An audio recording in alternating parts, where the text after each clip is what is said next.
Judges 3. Now these are the nations which the Lord left to prove Israel by them, even as many of Israel as had not known all the wars of Canaan.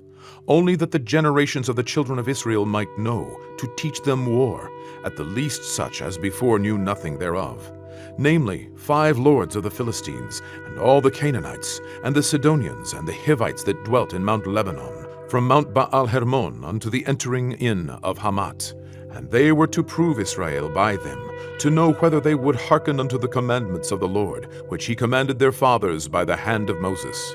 And the children of Israel dwelt among the Canaanites, Hittites, and Amorites, and Perizzites, and Hivites, and Jebusites. And they took their daughters to be their wives, and gave their daughters to their sons, and served their gods. And the children of Israel did evil in the sight of the Lord, and forgat the Lord their God, and served Baalim and the groves. Therefore the anger of the Lord was hot against Israel, and he sold them into the hand of Hushran-Rishtaim, king of Mesopotamia. And the children of Israel served Hushran-Rishtaim 8 years. And when the children of Israel cried unto the Lord raised up a deliverer to the children of Israel, who delivered them, even Othniel the son of Kenaz, Caleb's younger brother. And the Spirit of the Lord came upon him, and he judged Israel, and went out to war. And the Lord delivered Hushran-Rishtaim, king of Mesopotamia, into his hand. And his hand prevailed against Hushran-Rishtaim. And the land had rest 40 years, and Othniel the son of Kenaz died. And the children of Israel did evil again in the sight of the Lord. And the Lord strengthened Eglon, the king of Moab, against Israel, because they had done evil in the sight of the Lord. And he gathered unto him the children of Ammon and Amalek, and went and smote Israel, and possessed the city of palm trees. So the children of Israel served Eglon the king of Moab 18 years. But when the children of Israel cried unto the Lord raised them up a deliverer, Ehud the son of Gerah, a Benjamite, a man left-handed, and by him the children of Israel sent a present unto Eglon, the king of Moab.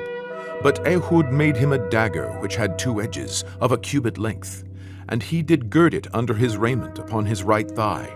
And he brought the present unto Eglon, king of Moab, and Eglon was a very fat man. And when he had made an end to offer the present, he sent away the people that bare the present. But he himself turned again from the quarries that were by Gilgal, and said, I have a secret errand unto thee, O king, who said, Keep silence. And all that stood by him went out from him. And Ehud came unto him, and he was sitting in a summer parlor, which he had for himself alone. And Ehud said, I have a message from God unto thee. And he arose out of his seat. And Ehud put forth his left hand, and took the dagger from his right thigh, and thrust it into his belly. And the haft also went in after the blade, and the fat closed upon the blade, so that he could not draw the dagger out of his belly, and the dirt came out. Then Ehud went forth through the porch, and shut the doors of the parlor upon him, and locked them. When he was gone out, his servants came, and when they saw that, behold, the doors of the parlor were locked, they said, Surely he covereth his feet in his summer chamber. And they tarried till they were ashamed, and behold, he opened not the doors of the parlor. Therefore they took a key, and opened them, and behold, their lord was fallen down dead on the earth. And Ehud escaped while they tarried, and passed beyond the quarries, and escaped unto Serat. And it came to pass, when he was come, that he blew a trumpet in the mountain of Ephraim. And the children of Israel went down with him from the mount, and he before them. And he said unto them, Follow after me, for the Lord hath delivered your enemies, the Moabites, into your hand. And they went down after him, and took the fords of Jordan toward Moab, and suffered not a man to pass over.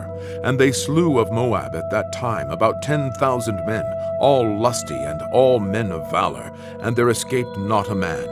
So Moab was subdued that day under the hand of Israel, and the land had rest 80 years. And after him was Shamgar, the son of Anath, which slew of the Philistines 600 men with an ox goad, and he also delivered Israel.